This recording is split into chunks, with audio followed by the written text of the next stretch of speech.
안녕하세요. 대전 강남한의원 이강한 원장입니다.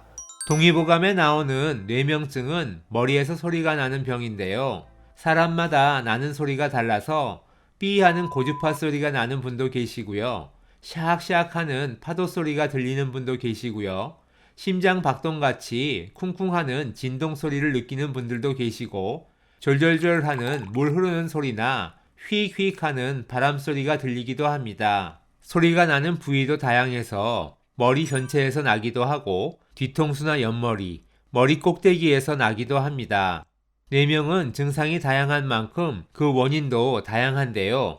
하루 중 어느 때 뇌명증이 심해지는지 잘 살펴보는 것도 중요한 단서가 됩니다. 대표적으로 누우면 소리가 커지는 경우가 있고요. 고개를 돌릴 때 소리가 커지는 경우도 있는데요.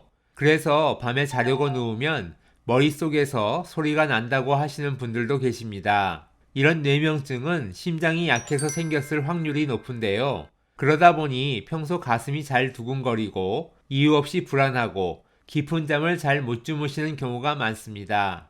이런 경우 설진을 보면 심장 영역인 혀끝에 빨간 점이 몰려 있으면서 혀끝이 울퉁불퉁하거나 또는 혀 앞쪽이 움푹 꺼지거나 갈라져 있다면 심장 허약으로 인한 뇌명증을 의심해 볼 수 있습니다. 그리고 조용한 곳에서 머릿속 소리가 더 크게 들린다는 분들도 계신데요. 주변이 시끄러우면 머리에서 소리가 나도 묻히기 쉽고 다른데 정신을 집중할 때 소리가 덜 들리기도 하기 때문입니다. 반대로 조용한 곳에서는 머릿속 소리가 더 잘 들리게 되는데요. 이건 진짜 머리의 소리가 커지는 것이 아니라 주변이 조용하다 보니 원래 있던 소리가 더 잘 느껴지는 걸로 봐야 합니다. 하지만 혀의 심장이 약한 모습이 보이고 누웠을 때 머리에서 소리가 더 심해진다면 진짜 소리가 커진 것으로 볼 수 있습니다. 왜냐하면 누운 자세는 앉거나 서 있는 자세보다 심장에 부담이 많이 가게 되고 심장에 가해지는 압박이 혈관을 타고 머릿속에 전해지기 때문에 심장이 약한 분들은 누웠을 때 머리에서 소리가 더 크게 들리게 되는 것입니다. 두 번째로 고개를 돌릴 때 소리가 커지는 경우도 있습니다.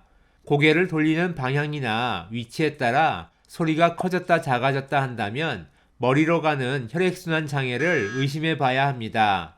머리로 가는 혈관들은 목을 통해서 지나가기 때문에 목을 돌려도 머리로 혈액이 일정하게 공급되어야 정상인데요.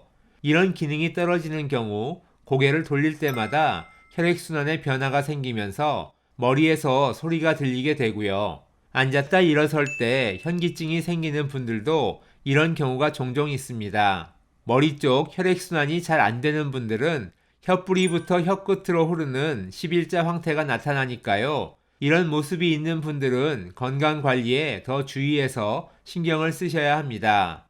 오늘은 뇌명증이 누울 때 심해지는 경우와 고개를 돌릴 때 심해지는 경우에 대해서 설명드렸습니다.